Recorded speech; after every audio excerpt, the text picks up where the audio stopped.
Perkenalkan Pak Anies, nama saya Imam. Saya dari Palembang sebenarnya, tapi berdomisili di Jakarta. Pertanyaan saya tentang teknologi, Pak Anies. Jadi dari ketiga capres saya belum menemu tentang keamanan data. Karena kita berkali-kali dibobol data, terakhir KPU dibobol datanya dijual di dark web. Nah itu bagaimana Pak Anies terkait komitmennya, dan kedua adalah terkait pemerataan internet di desa. Lu pasti pengusaha pengadaan IT deh. Ya, jadi karena saya memang berkecimpung di internet terutama di desa Pak Anies. Per sekarang Pak Anies, faktanya kita ada 12.548 desa yang belum teraliri internet. Kita berkoar-koar kita negara maju, sedangkan masih banyak desa Berapa desa? 12.548 desa di seluruh Indonesia. Berapa persen? Dari 82.218 desa. Nah, ini menurut saya salah satu yang harus diseriusin sama pemerintah untuk bagaimana kita tidak hanya berkuatan sama negara maju, tapi masih banyak desa kita yang belum terinternet. Kira-kira kalau pemerintah ingin mengajak perusahaan Anda untuk masuk ke itu, Anda siap nggak perusahaan Anda? Ke 12 siap. Oh siap. Ya. Intinya kalau dari saya pribadi Pak, saya lebih bercondong bagaimana kita memberdayakan BUMDesnya Pak.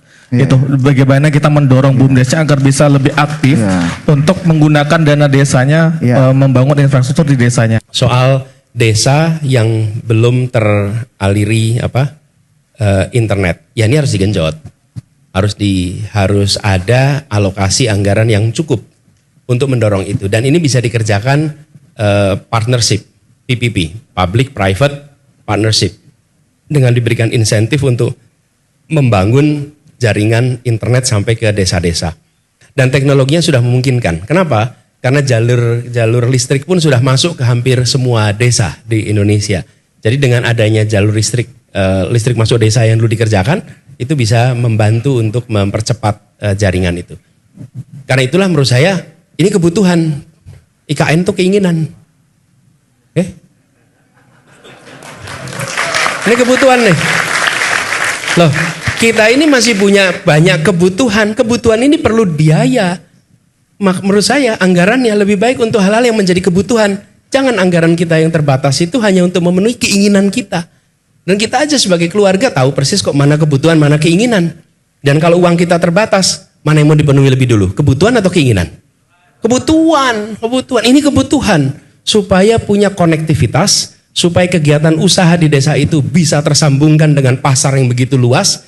Dan supaya mereka juga memiliki ilmu, pengetahuan, state of the art yang masuk ke desa-desa itu. Sehingga mereka boleh saja lokasinya jauh dari kota, tetapi mereka memiliki kesamaan di dalam mengikuti perkembangan ilmu pengetahuan. Itu ya kira-kira.